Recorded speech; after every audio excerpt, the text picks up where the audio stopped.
manfaat menggunakan beberapa time frame.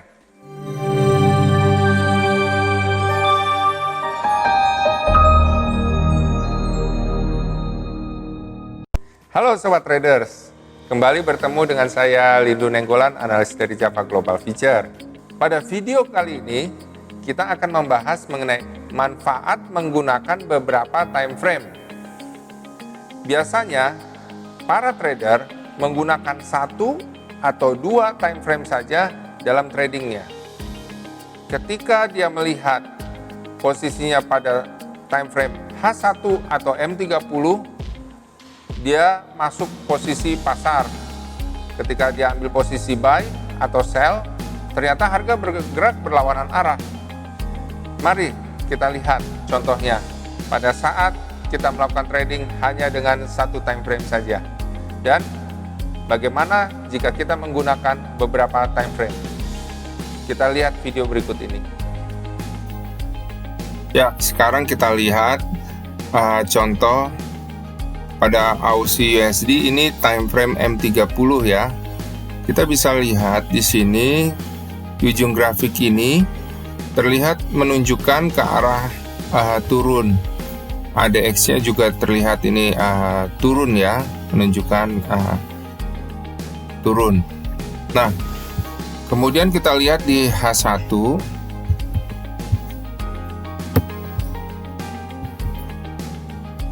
Ini di time frame H1 terlihat bahwa ADX-nya juga masih menunjukkan turun. Nah, kita lihat ini ya, turun. Jadi berdasarkan M30 dan H1 turun dia ya. Jadi kita cuma gunakan dua time frame itu. Nah, memang benar turun ya. Sini terlihat 18 poin ya. Nah, tapi kemudian kita bisa lihat di sini setelah 18 poin turun, ternyata harga berbalik naik ya, dan naiknya cukup tinggi, turunnya cuma 18 poin tapi naiknya lebih dari 18 poin, bahkan terus naik ya. Ini di time frame H1 ini. Nah, time frame tidak hanya dipakai untuk masuk pasar saja ya, tapi juga dapat membantu kita membaca tren dan koreksi, baik itu dalam trading harian atau jangka panjang. Nah, bukankah untuk trading harian atau jangka panjang itu kan menyangkut waktu ya? Karena itu, manfaatkan beberapa time frame untuk membantu sobat trader dalam trading harian atau jangka panjang. Nah, berikut ini gambaran mengenai manfaat beberapa time frame bagi para trader. Yang pertama adalah menentukan arah tren dan koreksi, baik dalam harian atau jangka panjang. Yang kedua adalah menentukan target tren maupun koreksinya. Ya, jadi setelah kita tahu tren mana koreksi, kita harus tahu targetnya sampai mana nih. Ya, supaya kalau ternyata terlihat misalnya koreksi, ya kita lihat targetnya sampai mana, kita nggak terlalu deg-degan lah dalam trading, karena kita udah tahu target turunnya, target koreksinya sampai mana.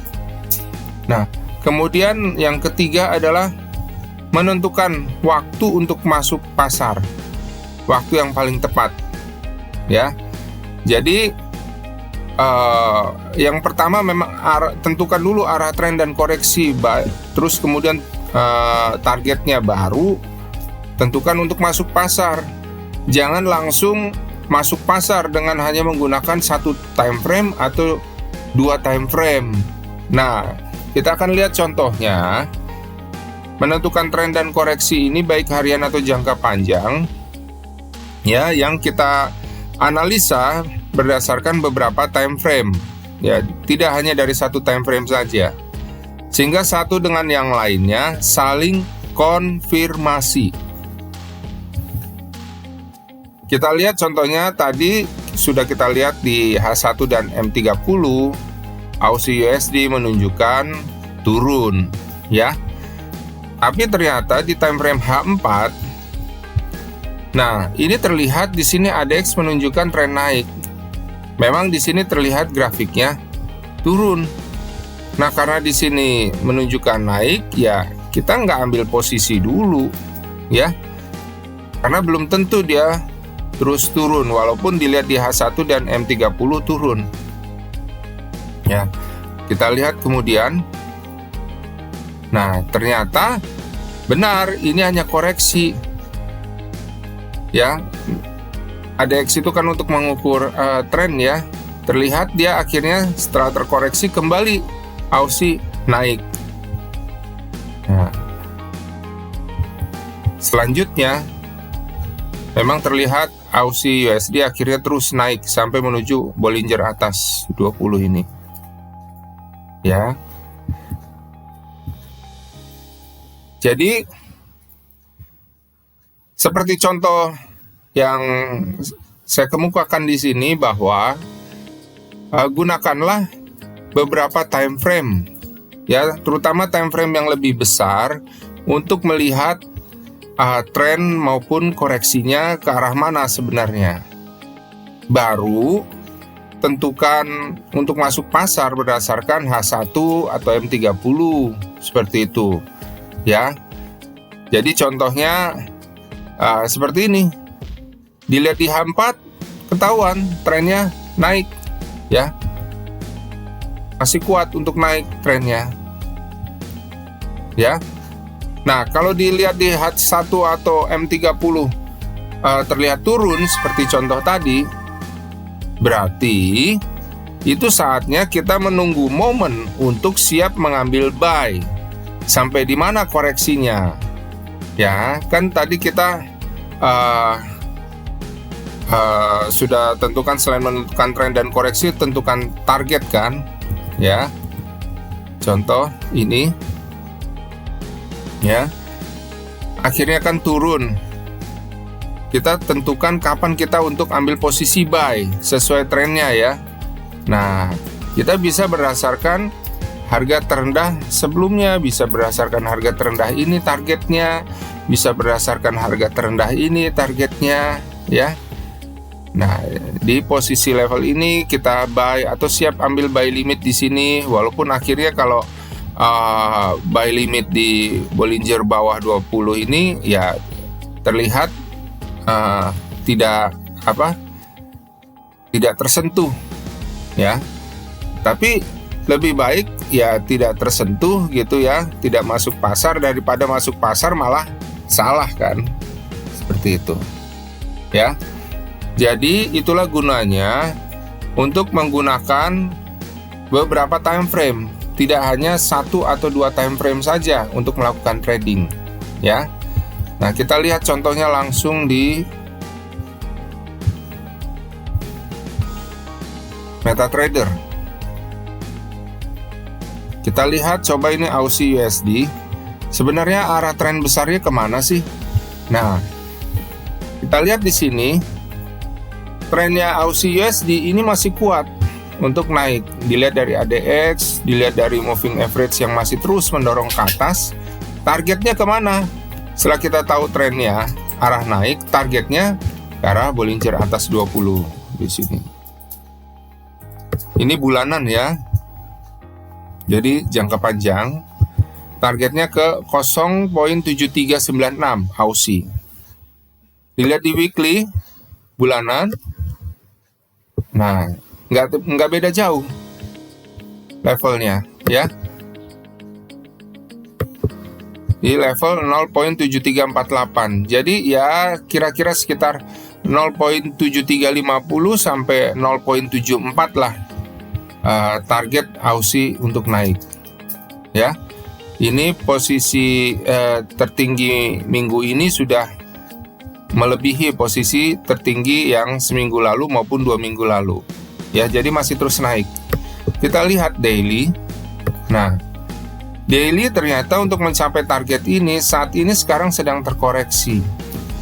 Kalaupun naik, targetnya baru sampai di sini daily di Bollinger atas 20, di level 0.7273 untuk target kenaikan hari ini. Tapi kita lihat bahwa sedang terjadi koreksi saat ini. Kalau posisinya jauh dari moving average, cenderung terjadi koreksi menuju moving average. Bisa ke arah moving average 3 maupun moving average 5 ini. Kita coba pasang targetnya. Nah, jadi targetnya, prediksinya koreksinya bisa ke level 0.7175. Seperti itu.